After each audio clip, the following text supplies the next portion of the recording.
بسم الله الرحمن الرحيم. الحمد لله رب العالمين، والصلاة والسلام على أشرف الأنبياء والمرسلين سيدنا محمد وعلى آله وصحبه أجمعين. أنا دكتور محمد علي الجزولي، رئيس حزب دولة القانون والتنمية، رئيس التيار الإسلامي العريض، عضو اللجنة العليا نداء أهل السودان، كنت منتميا إلى داعش منذ أبو بكر البغدادي وحتى الآن.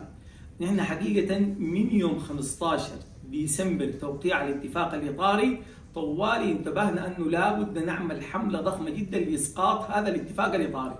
وبرضه تواصلنا مع المؤسسة العسكرية، كنا بنتواصل مع الفريق البرهان عن طريق اللواء حسن بلال، فتواصلنا معاهم قلنا لابد نسقط الاتفاق الإطاري ده تماما. والحدث الأخير اللي حصل يوم الأربعاء في مروي، انه الدعم السريع كان داير يمشي مدار مروي كده، يعني تم تنويرنا طوالي من قبل الشيخ علي كرتي انه خلاص طالما الجيش ده طلع بيان ووصف الدعم السريع بانه متمرد، خلاص حاله الاحتقان دي حتنفجر، وساعه الصفر قد تكون يوم السبت. وبالفعل يوم السبت الساعه 6:30 في مجموعات هاجمت المدينه الرياضيه، ناس الجيش ومعاهم كتائب الاسلاميين. المجموعات اللي هاجمت المدينه الرياضيه دي الجيش ومعاهم كتائب الاسلاميين، ومعروف انه كتائب الاسلاميين دي قاعد يقودها انس عمر، وقاعد يخطط الشغل ده كله اسامه عبد الله، ومعاهم علي كرتي وكده، هم المخططين البرنامج ده كله. وده اللي حصل يا اخواننا، انه اتفكت الطلقه الاولى يوم 6:30 صباحا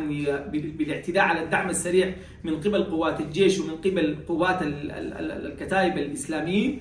ومما تفكت الضربه الاولى دي الان، يعني دي كارثه كبيره جدا، ويجب علينا ان احنا كاسلاميين وكوطنيين كلنا نخط الان الكره واضحه. والله الحرب دي اذا نحن ما بسرعه عاملنا لمعالجتنا الفتنه طلعت البلد دي، لو ما عملنا لمعالجتنا والله بلدنا تبقى زي سوريا وزي ليبيا وزي العراق وزي اليمن. يجب اننا كلنا نخط يدنا في بعض، ونترك الخطاب العنصري، ونترك الخطاب التفريقي بين الناس، ونترك الخطاب اللي فيه استعلاء عرقي، ونخط يدنا في بعض عشان ننقذ بلدنا قبل ما بلدنا تبقى في خبر كامل.